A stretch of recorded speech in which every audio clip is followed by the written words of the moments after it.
दोस्तों नमस्कार, मेरा नाम है अनूप आकाश वर्मा और आप देख रहे हैं द रिपोर्टर हिंदी।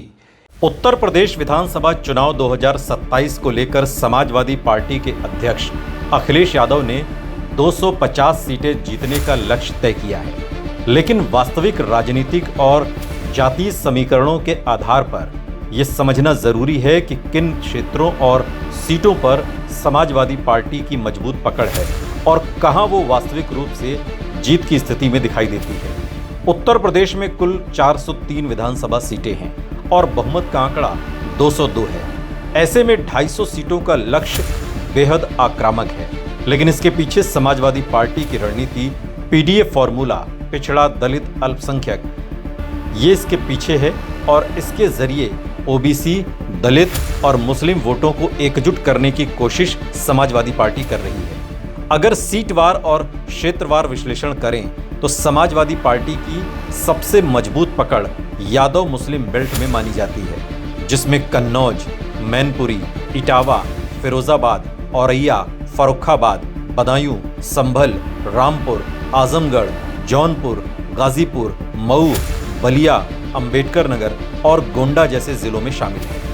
इन इलाकों की करीब 70 से 90 विधानसभा सीटों पर समाजवादी पार्टी का पारंपरिक प्रभाव है। यहां यादव 8 से 10%, मुस्लिम 18 से 30% और कुछ जगहों पर कुर्मी, निषाद और अन्य पिछड़ी जातियों का समीकरण पार्टी के पक्ष में जाता है। मैनपुरी की करहल, कन्नौज, जसवंत नगर, आजमगढ़ सदर, मुबारकपुर, निजामाबाद, शाहगंज, जौनपुर सदर, जखनिया, गाजीपुर सदर जैसी सीटें समाजवादी पार्टी के कोर गढ़ मानी जाती हैं। इसके अलावा पूर्वांचल में समाजवादी पार्टी की स्थिति तेजी से मजबूत होती दिख रही है, खासकर 2024 लोकसभा चुनाव के बाद, जहां पीडीए फॉर्मूले ने असर दिखाया।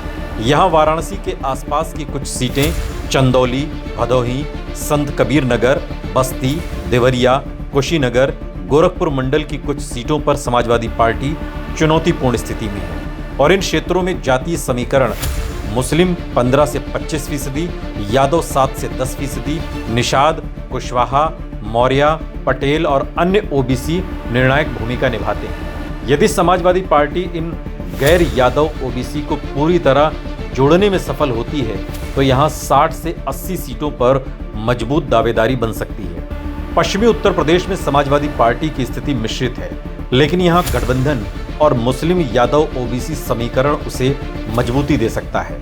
मेरठ, मुजफ्फरनगर, सहारनपुर, शामली, बिजनौर, मुरादाबाद, अमरोहा, बरेली, पीलीभीत, अलीगढ़, बुलंदशहर और हाथरस की सीटों पर समाजवादी पार्टी को मुस्लिम 20 से 40% वोट यहां पर हैं और जाट, गुर्जर, दलित और कुछ ओबीसी जातियों का समर्थन मिल सकता है। हालांकि यहां बीजेपी का मजबूत संगठन और जाट वोट बैंक चुनौती बना हुआ है। इसके बावजूद करीब 50 से 70 सीटों पर समाजवादी पार्टी कड़ी टक्कर देती हुई दिखाई देती है। अवध क्षेत्र में, सेंट्रल यूपी में लखनऊ, सीतापुर, हरदोई, उन्नाव, रायबरेली, सुल्तानपुर, प्रतापगढ़, बाराबंकी और फैजाबाद की सीटों पर मुकाबला दिलचस्प है। 2024 के चुनाव में फैजाबाद सीट पर बीजेपी की हार ने संकेत दिया कि यहां दलित पिछड़ा मुस्लिम गठजोड़ असरदार हो सकता है और इस क्षेत्र की करीब 50 से 60 सीटों पर समाजवादी पार्टी मजबूत चुनौती देती नजर आती है। खासकर यहां Yadav plus Muslim plus Pasi plus Kurmi समीकरण बनता है।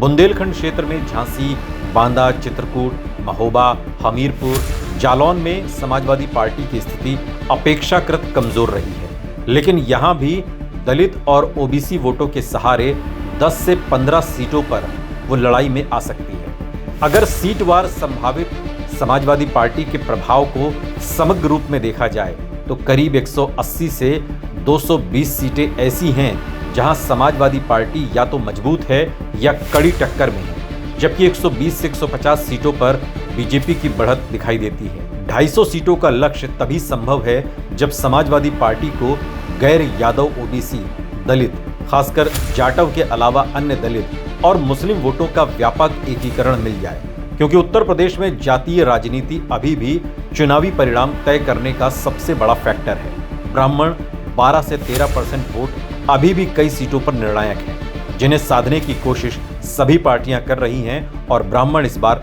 बीजेपी से नाराज भी हैं। निष्कर्ष के रूप में कहा जाए तो अखिलेश यादव का 250 सीटों का लक्ष्य राजनीतिक रूप से महत्वाकांक्षी जरूर है, लेकिन पूरी तरह असंभव नहीं है। हालांकि इसके लिए समाजवादी पार्टी को अपने पारंपरिक यादव मुस्लिम आधार से आगे बढ़कर पीडीए फॉर्मूले को पूरी तरह जमीन पर उतारना होगा। वर्तमान परिस्थितियों में समाजवादी पार्टी 150 से 200 सीटों की मजबूत दावेदार बन सकती है, जबकि 200 प्लस सीटें पाने के लिए उसे व्यापक सामाजिक गठबंधन, मजबूत बूथ मैनेजमेंट और बीजेपी के वोट बैंक में सेंध लगानी होगी। यही 2027 के चुनाव का असली समीकरण तय करेगा।